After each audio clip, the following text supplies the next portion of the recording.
தேவனுக்கு மகிமை உண்டாவதாக. அதாவது 3 ஆறுகள். முதலாவது ஆறு இந்து கோயில்கள் எல்லாம் கடந்து இந்துக்களுடைய புண்ணிய ஸ்தலங்களை எல்லாம் கடந்து வருவதால் அது இந்து ஆறுன்னு பெயர் பெற்றது.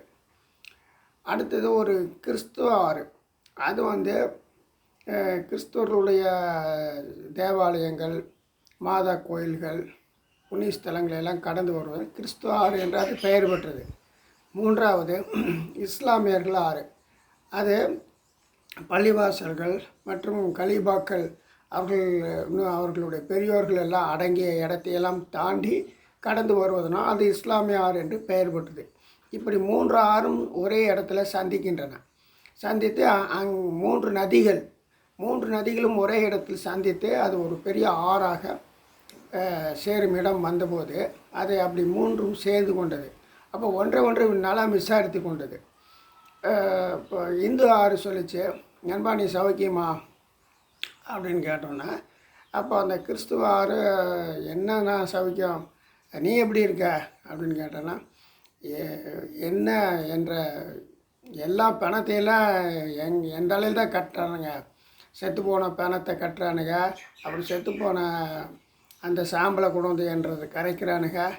என் பாடு எவ்வளோ பெரும்பாடாக இருக்குது அப்படின்னு சலிச்சுக்குது. அடுத்து கிறிஸ்துவ ஆறு சொல்லுது, எனக்கு அதே கதை தான், எல்லா பாவத்தையும் எங்கள் தலையில் தான் கட்டுறானுங்க, எங்கிட்ட தான் கரைச்சி விட்றானுங்க அப்படின்னு அது சொல்லுது. 3வது இஸ்லாமியார், நண்பா நீ எப்படி இருக்குன்னு அது ஏன் கேட்குற, ஒரு நாளைக்கு எக்கச்சக்கமான உயிர்களை பலி கொடுத்து ஆடு எல்லாம் வெட்டி அந்த ரத்தத்தையெல்லாம் என்றதில் தான் கலந்து விட்றானுங்க அப்படின்னு 3 இப்படி ஒன்றுக்கு பேசிக்கிட்டு வருது. அப்போ அந்த ஒரே ஆறாக கலக்கும்போது அங்கே இருக்கிற ஆறு சொல்லுது, என்ன தொணன்னு பேசிட்டு வர்றீங்க, 3 பேரும் அமைதியாக வரமாட்டிங்களா, நம்ம கிட்ட நெருங்கியாச்சு.